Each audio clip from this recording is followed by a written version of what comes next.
दोस्तों, आज हम बात करेंगे साहित्य की दुनिया के उस महान शख्स की जिसने न केवल अपनी लेखनी से दुनिया को झकझोर दिया बल्कि अपनी निजी जिंदगी से भी इंसान को सोचने पर मजबूर कर दिया। यह कहानी है लियो टॉल्स्टॉय की। लियो टॉल्स्टॉय का जन्म 1828 में रूस के एक अत्यंत प्रतिष्ठित और संपन्न परिवार में हुआ था। बाहर से देखें तो उनका जीवन वही था जिसकी चाह लगभग हर इंसान करता है। बड़ा नाम, खानदानी रुतबा, जमीन जायदाद, पढ़ाई की सुविधा और समाज में सम्मान भी। बचपन में ही उन्होंने वह सब देख लिया था जिसे लोग सफल जीवन कहते हैं। लेकिन टॉल्स्टॉय को इन सब से भी संतुष्टि नहीं मिली, क्योंकि टॉल्स्टॉय को बहुत जल्दी यह एहसास हो गया था जो चीजें बाहर से चमकती हैं वो हमें अंदर से नहीं भर सकती। कम उम्र में ही उन्होंने अपने माता पिता को खो दिया। यह घटना उनके भीतर एक गहरा सवाल छोड़ गई। अगर जीवन इतना अस्थायी है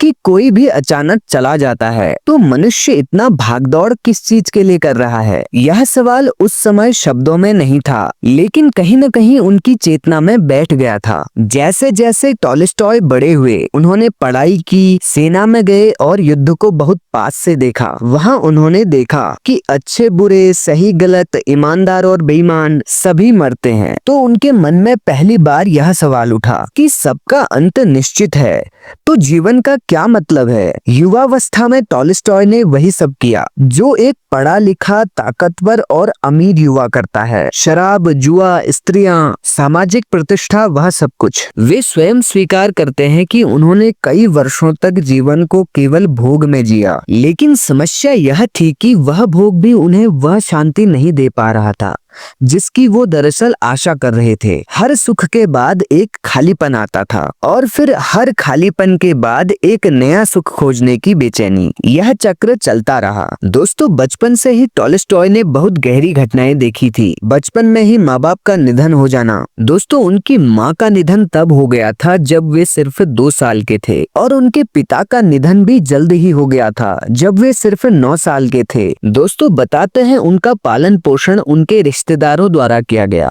खासकर उनकी चाची द्वारा। दोस्तों, लियो टॉल्स्टॉय ने सिर्फ 4 साल ही सेना में बिताए थे। दोस्तों, जब वे सिर्फ 23 साल के थे, यानी कि 1851 में, लेकिन उन्होंने 1855 में ही सेना छोड़ दी थी। उन्होंने मात्र इस 4 साल के अंतराल में भी क्रीमियाई युद्ध में भाग लिया था, जिससे वो बहुत प्रभावित भी हुए थे। दोस्तों, इतनी सारी घटनाएं और बाद में भोग विलास का जीवन किसी भी व्यक्ति को सोचने के लिए मजबूर कर देती हैं। फिर उनके जीवन में वह दौर आया जब उन्होंने सोचा शायद समस्या भावनाओं में नहीं बल्कि सोच में है। उन्होंने सोचा शायद मैं अगर जीवन को तर्क से समझ लूं, विज्ञान को समझ लूं तो सब साफ हो जाएगा। यहीं से टॉल्स्टॉय का झुकाव विज्ञान, गणित और बुद्धिवाद की ओर हुआ। वो ये जानना चाहते थे कि हम क्यों जीते हैं, किस लिए जीते हैं और क्या यह सब एक नियम के अंतर्गत है या फिर एक दुर्घटना है। विज्ञान ने उन्हें सब कुछ दिया, कारण और परिणाम की समझ, प्रकृति के नियम, शरीर की रचना, समय और स्थान की व्याख्या। लेकिन जैसे जैसे वो गहराई में गए, उन्हें एक बहुत कड़वा सच दिखने लगा। उन्हें समझ आ गया था कि विज्ञान यह तो बता सकता है कि जीवन कैसे चलता है, लेकिन यह नहीं समझा सकता कि जीवन का मतलब क्या है। यहीं पर टॉल्स्टॉय पहली बार भीतर से टूटने लगे। उन्हें लगने लगा कि अगर जीवन का अंत निश्चित मृत्यु है और उसके बाद कुछ भी नहीं है, तो आज मैं जो कर रहा हूँ उसका अर्थ क्या है? लिखना, परिवार, समाज, नैतिकता, अगर सब कुछ अंत में शून्य है तो कोई काम भी क्यों किया जाए? उन्होंने खुद लिखा है कि वो इस सोच से डिप्रेशन में चले गए थे और कई बार उन्हें आत्मघाती विचार भी सताने लगे थे। वो डिप्रेशन के वक्त बंदूक, रस्सी आदि से दूर रहते थे क्योंकि उन्हें लगता था कहीं वे आत्महत्या न कर लें। बाहर से वो रूस के सबसे बड़े लेखक बनते जा रहे थे। उनकी किताबें पढ़ी जा रही थी, उनकी प्रशंसा हो रही थी, लोग उन्हें महान कह रहे थे,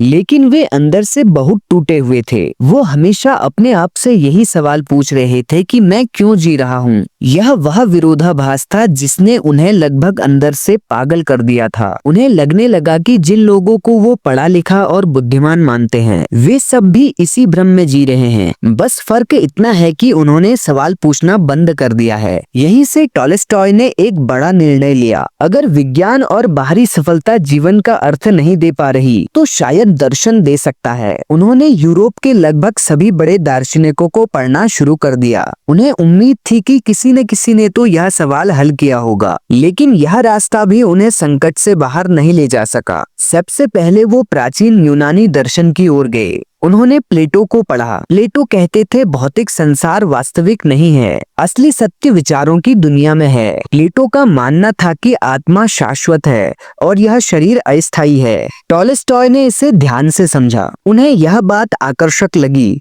कि जीवन सिर्फ शरीर नहीं है, लेकिन समस्या यह थी कि प्लेटो का दर्शन जीवन को जीने का कोई ठोस अर्थ नहीं दे पा रहा था, क्योंकि प्लेटो का दर्शन स्वर्ग की तरह एक आदर्श दुनिया की बात करता था। लेकिन यहाँ इस दुनिया में रोजमर्रा के जीवन में इंसान क्या करे, इसका उत्तर धुंधला था। इसके बाद उन्होंने अरस्तु, कांट, शोपेनहावर, नीत्शे आदि को पढ़ा। यहीं से उनके भीतर एक कड़वी समझ पैदा हुई। उन्होंने देखा कि बुद्धिजीवी समाज दो तरह का होता है। एक तो वो लोग होते हैं जो कहते हैं जीवन का कोई अर्थ नहीं है इसलिए मजे करो, और दूसरे वे लोग हैं जो कहते हैं कि जीवन दुख है इसलिए इससे भागो। लेकिन कोई भी यह नहीं बता पा रहा था कि साधारण मनुष्य जो रोज मेहनत कर रहा है, परिवार पालता है, दुख सहता है, वह क्यों जीता है और वह अपने जीवन को सुखी कैसे बनाए। अब यहाँ पर टॉलस्टॉय पहले से भी ज्यादा परेशान हो गए। टॉलस्टॉय को दर्शन से भी संतुष्टि नहीं मिली। दर्शन को पढ़कर जब लियो टॉलस्टॉय पूरी तरीके से थक गए,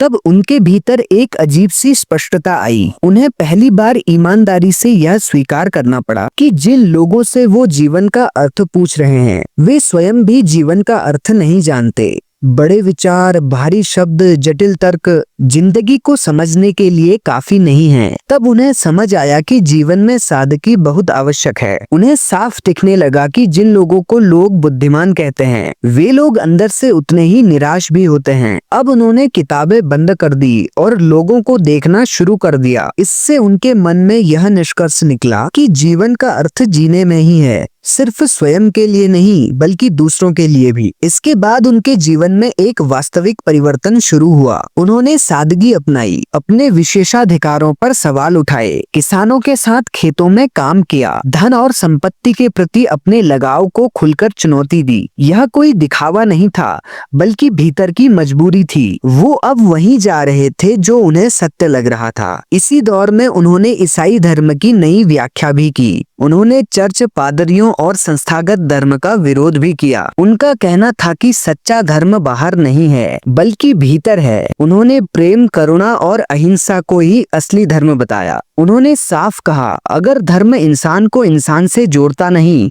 तो वो धर्म नहीं है। यहीं से उनकी वह प्रसिद्ध धारणा सामने आई कि ईश्वर कोई बाहर बैठा सत्ता नहीं है बल्कि मनुष्य के भीतर की नैतिक चेतना है। यह बात उस समय के समाज और सत्ता के लिए असहनीय थी। चर्च ने उन्हें निकाल दिया, सरकार उनसे असहज हो गई। लेकिन टॉलस्टॉय अब डरने वाले नहीं थे, क्योंकि उनके भीतर वह डर मर चुका था जो अर्थहीन जीवन से आता है। इसी विचारधारा ने आगे चलकर दुनिया के कई लोगों को प्रभावित किया। उनमें से प्रमुख नाम है महात्मा गांधी। महात्मा गांधी ने स्वयं माना कि टॉलस्टॉय की सत्य, अहिंसा और प्रेम की समझ ने उनके जीवन के संघर्ष को नई दिशा दी, और बाद में उन्होंने सत्य के लिए अपने परिवार को भी त्याग दिया था। कुछ ही दिनों बाद एक छोटे से रेलवे स्टेशन में साधारण परिस्थितियों में उनकी मृत्यु हो गई। तो दोस्तों, ये थी लियो टॉलस्टॉय की कहानी, जो कि हमें जीवन की बहुत गहरी समझ देती है। उम्मीद करता हूँ आपको यह वीडियो पसंद आया होगा। ऐसी ही अन्य वीडियोस के लिए हमारे चैनल को सब्सक्राइब भी अवश्य करें। धन्यवाद।